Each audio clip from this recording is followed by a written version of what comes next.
여당의 이낙연 대표가 선별 지원과 함께 모든 국민에게도 4차 재난지원금을 주겠다고 한 지 하루 만에 여당에선 벌써 금액까지 거론됩니다.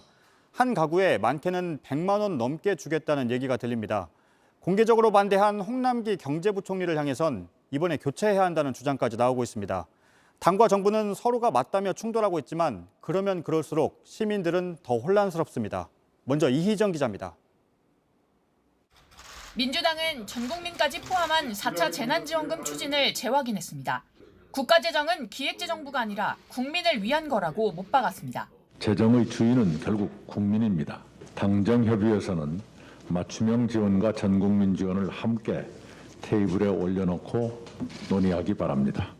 당에선 일제히 홍남기 부총리를 공개적으로 비판했습니다. 내부적으로 신중하게 논의할 수 있음에도 불구하고 SNS를 통해 감정이 묻어날 정도로 여당 대표의 의견을 반박한 것은 부적절했다고 생각합니다. 사퇴하라는 요구도 분출했습니다. 비공개 지도부 회의에선 홍 부총리는 즉각 사퇴해야 한다는 의견이 강력하게 제기됐다는 말도 나왔습니다. 오선의 서른 의원은 서민의 피눈물을 외면하는 곳간지기는 자격이 없다며 공개적으로 사퇴를 압박했습니다. 지난해 3월 1차 재난지원금 지급 때부터 지금까지 홍 부총리가 번번이 반대 입장을 밝히자 당내 불만이 폭발했다는 분석입니다. 민주당에선 이번 기회에 김상조 청와대 정책실장도 물러나야 한다는 목소리도 나옵니다. 김상조 실장은 그동안 재난지원금 문제가 나올 때마다 여당보다 홍 부총리와 입장을 같이 해왔습니다. 김 실장은 지난 2일 이 문제를 다룬 당정협의에 참석해서도 양측 입장을 적극적으로 조율하지 않은 걸로 알려졌습니다. JTBC 이희정입니다. 이번엔 홍남기 경제부총리의 입장입니다. 소셜미디어에 전 국민 지원을 반대한다는 글을 올렸던 걸 두고 오늘은 절제된 표현이었다고 말했습니다. 자신의 심정은 그칠 곳에서 그친다는 의미의 지지지지란 사자성어로 대신했습니다. 이번 논란에 사실상 직을 건 게 아니냐는 해석이 나옵니다. 송지혜 기자입니다. 국회 본회의장에서 나온 홍남기 경제부총리가 취재진에 둘러싸입니다. 어제 소셜미디어에 올린 글에 대한 질문이 이어지자 이렇게 답합니다. 혹시 정부와 좀 다른 이견 사항에 대해서는 혹시 국민들에게 이렇게 확정된 걸로 전달이 될까 봐 재정당국의 입장을 굉장히 절제된 표현으로 제가 말씀을 드린 것으로. 절제된 정중한 표현이었다는 걸 강조하며 다시 한번 전 국민 지원에 반대한다는 소신을 밝혔습니다. 얘기를 하는 도중에 눈가가 촉촉해지며 목소리가 떨렸습니다. 이러자 몇몇 언론사는 울먹였다고 기사를 썼지만 기재부는 사실과 다르다고 해명했습니다. 홍 부총리는 여당에서 나온 사퇴설에는 답변을 하지 않았습니다.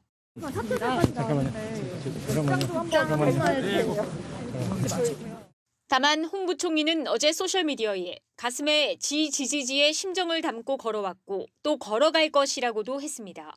지지지지는 도덕경에 나오는 표현으로 그침을 알아 그칠 곳에서 그친다는 뜻입니다. 이 때문에 홍 부총리가 여당의 전국민 지원안을 막지 못할 경우 부총리직에서 물러나겠다는 뜻을 밝힌 것 아니냐는 해석도 나왔습니다.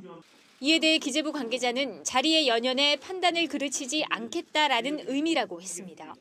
홍 부총리는 지난해 11월엔 주식 대주주 기준을 바꾸려던 정부 계획이 여당의 반대로 무산되자 사표를 내기도 했습니다. 하지만 문재인 대통령은 사표를 반려한 뒤 홍 부총리가 경제회복 적임자라며 재신임했습니다. JTBC 송지혜입니다. 이슈체커 박성태 기자가 나와 있습니다. 청와대 최재성 정무수석은 이견이 있어 왔다라고 말했습니다. 그런데 이 정도를 이견이라고 봐야 할까요? 이 정도면 충돌입니다. 이견이야 당연히 있을 수 있지만 여당 일부에서 대놓고 부총리를 잘라야 한다.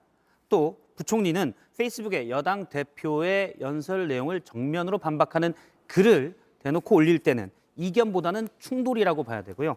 사실 지난해 1차 재난지원금 문제를 두고도 많이 주자는 여당과 그만큼 돈이 없다는 기획재정부가 충돌한 바가 있는데요. 재정 문제를 둘러쓰고 반복적으로 충돌하고 있습니다. 네. 원래 이런 의견 차이를 조정하기 위해서 당정협의라는 게 있잖아요. 그렇습니다. 지난 1일 국회에서는 당정청협의회가 열렸습니다. 그런데 그 당시 분위기는 좀 살벌했던 것으로 전해지고 있는데요. 여기에는 당에서는 김태년 원내대표를 비롯해 정책위의장, 청와대의 김상조 정책실장과 경제수석, 그리고 홍남기 부총리가 참석을 했습니다. 예. 김태년 원내대표가 4차 재난지원금에 보편 지원과 선별 지원을 같이 넣자 기획재정부가 좀 협조해달라라고 얘기하자 홍남기 부총리가 못하겠다, 좀 도와달라, 못하겠다가 반복되다가 나중에는 고성이 오가고 김태년 원내대표가 자리를 박차고 나왔다고 합니다. 김태년 원내대표는 나중에 고성은 아니고 논쟁적인 수준이었다라고 얘기를 했습니다. 네. 그 말은 결국은 이견이 조율이 안 됐다는 거잖아요. 그렇습니다. 사실 중요한 쟁점 두 가지에서 서로 상대방이 잘못하고 있다라고 보고 있는 건데요. 여당은 코로나19는 우리나라뿐만 아니라 전 세계적인 재난 상황인데 비상시국에 걸맞는 확장 재정 정책을 써야 된다고 주장하고 있습니다. 그런데 기획재정부가 국가 부채만 따지고 있는 거는 산을 너무 가볍게 보는 것 아니냐라는 시각이 분명히 있고요. 홍남기 부총리는 피해 입은 사람들을 두텁게 지원하자는 선별 지원에는 반대할 명분이 약합니다. 하지만 얘기가 보편 지원까지 확대되면 그만큼은 돈이 없다라는 주장이고요. 일각에서는 사실 보편 지원까지 얘기하는 거는 4월 보궐선거용 아니냐라는 시각도 있습니다. 네. 물론 당정이 치열하게 논쟁을 할 수는 있습니다. 그런데 지금 이 문제가 외부로까지 표출이 됐잖아요. 그리고 그 모습을 시민들이 다 지켜보고 있고요. 그렇습니다. 외부로 드러날 정도로 충돌이 격해지면 흔히 난맥상이다라는 표현을 씁니다. 지금 코로나로 문 닫은 자영업자들이 있고요. 수입이 크게 줄어든 노동자들이 많습니다.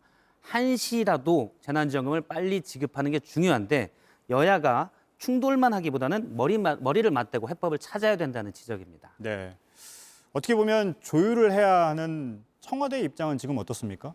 앞서 말씀드린 대로 그제 당정청회에 김상조 정책실장이 참여했는데요. 예. 여당에서는 김 정책실장도 선별 지원 쪽에 무게를 두는 것으로 보고 있습니다. 당시 회의에서는 김상조 실장이 어떤 명확한 선을 가지고 얘기를 하진 않은 것으로 알려지고 있습니다. 하지만 청와대 내에서도 정부와 기획재정부 쪽을 담당하는 정책실은 선별 지원, 또 당과 가까운 정무수석은 보편 지원 쪽으로 힘을 싣는 것으로 알려지고 있습니다.